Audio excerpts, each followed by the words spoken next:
Piper would come in and go, I'll take over the book. But, Roddy didn't really want to be a booker. Roddy was worried about Roddy. Roddy wanted to help Don and would do whatever he could to help Don because Don gave him his first big break in his mind. And that's where Roddy lived, was in Oregon. So Roddy had a soft spot for Don. When Roddy went to WWE first time, Roddy would not go in a WWE event in Portland, Oregon, because he felt it was going against Don Owens. Right.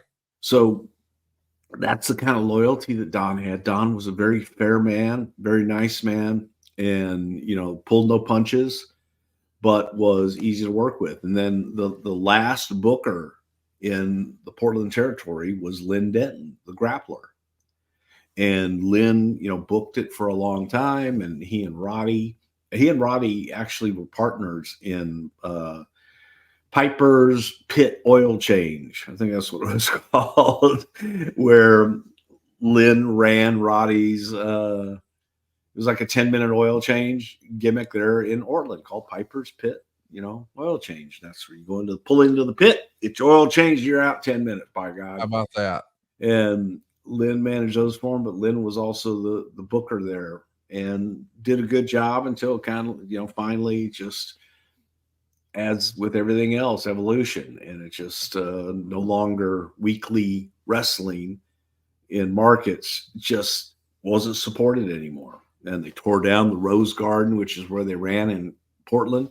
And there just wasn't anything left anymore. But Lynn was the last booker there. And most of the time, what you would see happen is you would have a booker. And the booker was the guy who brought the talent into the territory.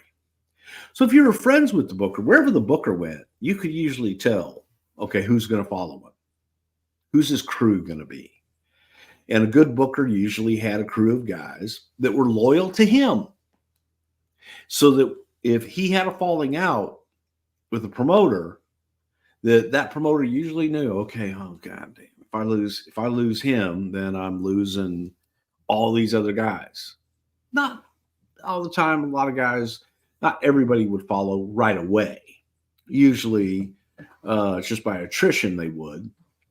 But you always wanted to have a booker that's going to bring an influx of new talent.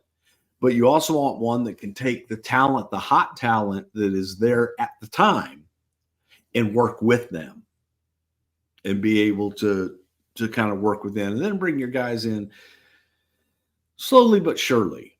And it just kept the markets fresh. It kept the towns fresh. It kept the territory fresh by having a new booker brought in new talent, and keep a few of the same, the mainstays, the guys that live there, the guys that may have a piece of the promotion sometimes. They would stay, and the new booker would come in and work with them and bring in their own guys. Let's talk a little bit about Don Owen. And, why do you think I know he had a reputation for being a fair payoff guy and all that jazz, but how or why do you think he inspired so much loyalty amongst the talent? I mean, like, by the time Piper went through Mid-Atlantic before he went to New York. So he clearly had a soft spot for him, but he was working other places, but he didn't want to compete against him. So there had to be something. How did Don approach the business that was different from everyone else? I think Don had stability. If you worked for Don and Don gave you his word that, all right, we're going to book you and you're going to work every week, and this is around what you're going to make. His word was his bond. And you knew you were there. You knew you were good. And I think there was a little bit, part of Don in that some guys would take advantage, maybe stay, outstay their welcome. Did I say that right?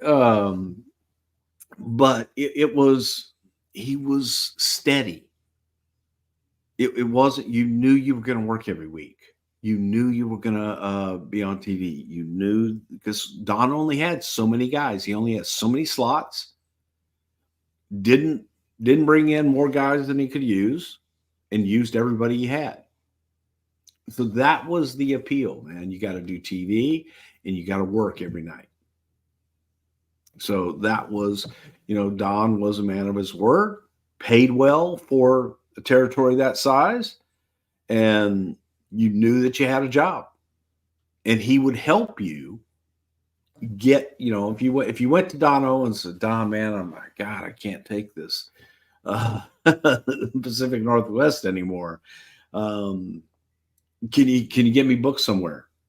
Don was always very happy to pick up the phone and say, hey, I've got this kid, and we're going to finish him up.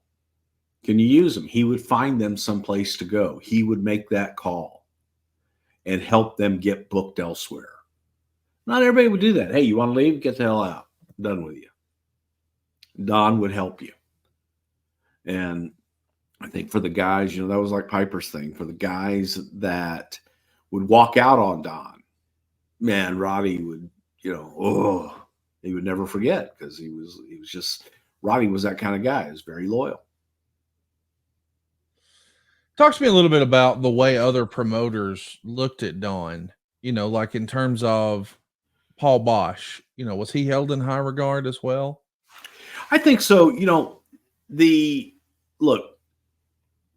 Not for our Pacific Northwest fans.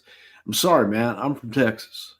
And right. Being in the Pacific Northwest, where it rains 98% of the time and has the highest suicide rate in the nation, just not a place for me where I would want to live. And for a lot of guys, that's how they looked at it, man.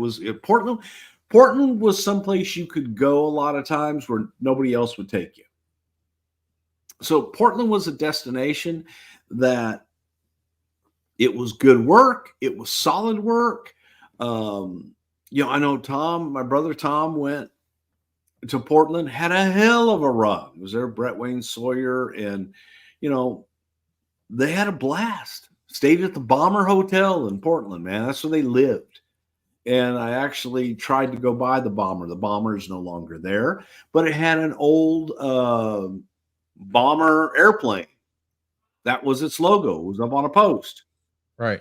And the old Bomber Hotel, God, that's a motel, not a hotel, a motel. Had little kitchenettes and stuff in it. And that's where everybody stayed. It was just a good place to go. So other promoters were like, you know what, man? Like we would say, go away, learn a new hold, and then come back. Portland was a good place to do that because it was far enough away. Look, you didn't. How many times can you go back and look in the wrestling magazines and see anything from Portland wrestling? You didn't, because the magazines, the guys didn't go up there and follow it.